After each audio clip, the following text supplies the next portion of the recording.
তো গাইস, আমি বল খেলা দেখতে গিয়ে এত দেরি করে উঠবো আমি ভাবতেও পারিনি। চলো তোমাদের প্রথম থেকে শেয়ার করা যাক। দেরি করে উঠে একটা খাড়ি নিয়ে দাঁড়ানো আসছিলাম, আর সকালের ওয়েদারটা খুব সুন্দর। তারপর আমি বাড়িতে চলে এলাম। বাড়িতে এসে আমি একটা ফড়াক করে গেঞ্জি পরে নিলাম, হালকা করে সকালের ব্রেকফাস্ট করে নিলাম। তারপর আমি কাজের দিকে রওনা দিলাম, কাজের উদ্দেশ্যে। তো গাইস, এই ঘরটার ভেতরে আজকে টাইলস বসানো হবে। টাইলস বসানোর আগে আমরা বালিটা চেনে নিলাম। চেলে নেওয়ার পর আমার তো পুরো গরমে ফেটেই গেল। আমি বারবার বসছিলাম, এতটা বালি চেলেছি, আবার বসে পড়লাম। তারপর আমরা বালি বইছিলাম। বালি বয়ার পর আমাদের এতটাই বালি বয়া হয়েছে, আমার তো পুরো ফেটে পুরো চারখাট হয়ে গেল।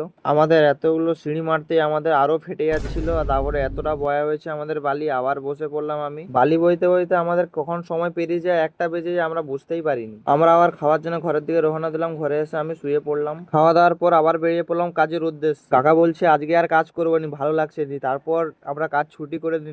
কাজ ছুটি করার পর আমরা বেরিয়ে পড়লাম ঘরের দিকে। আজকে আর কাজ হলো না। তো গাইস, আজকের ব্লগটা এতটাই, ভালো লাগলে একটা লাইক কমেন্ট শেয়ার করে দিও। তো গাইস, আমি বল খেলা দেখতে গিয়ে এত দেরি করে উঠবো আমি ভাবতেও পারিনি। চলো তোমাদের প্রথম থেকে শেয়ার করা যাক। দেরি করে উঠে একটা খাড়ি নিয়ে দাঁড়ানো আসছিলাম, আর সকালের ওয়েদারটা খুব সুন্দর।